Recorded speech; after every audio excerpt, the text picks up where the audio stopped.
What's up everybody? Today we would be speaking on another cannabis ETF, but before we continue, please don't forget to subscribe and smash that notification bell so that you would be updated on stuff of my channel. We would be speaking on Advisor Shares Pure US Cannabis ETF after someone in the comments commented that this ETF performs better than the YOLO ETF which we discussed last time. This ETF focuses on predominantly cannabis stocks which are in the US.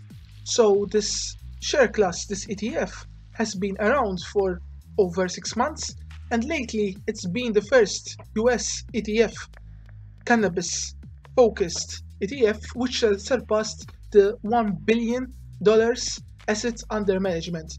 Some information regarding the fund: it is an actively managed ETF, so it is actively managed with a manager continuously buying and selling wherever he sees the opportunities, that seeks to achieve its objective by investing at least 80% of its net assets in securities of companies that derive at least 50% of their net revenue from the marijuana and hemp business in the US, and in derivatives that have economic characteristics similar to such securities.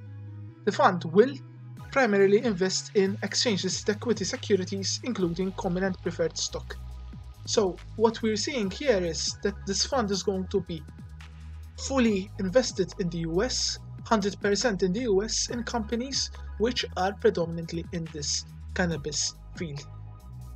Of course, it's listed as well that the fund manager may use some forms of derivatives in order to manage to achieve better returns. There's no diversification, it's cannabis US stocks. And as always, as we've just read, it's predominantly mid and small caps.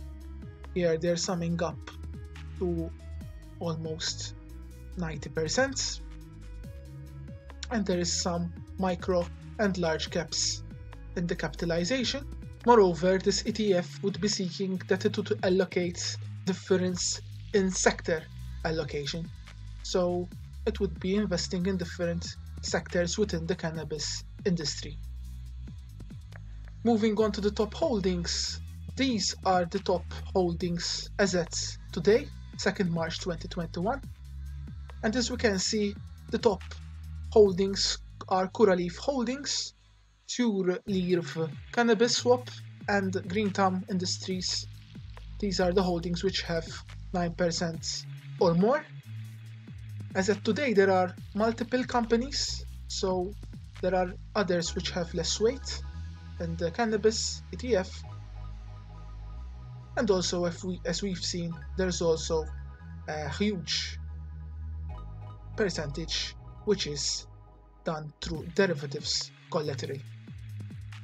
Moving to the fees and expenses, the total expense ratio is 74 basis points, comprising of multiple expense fees, predominantly 60 basis points in management fees, and there are others which are add up to 0.74. Year to date, the fund has returned a total of 30%, which is quite good. And if we've seen the fund since inception, it's returned more than 100%, which is impressive given that this fund is only 6 months old.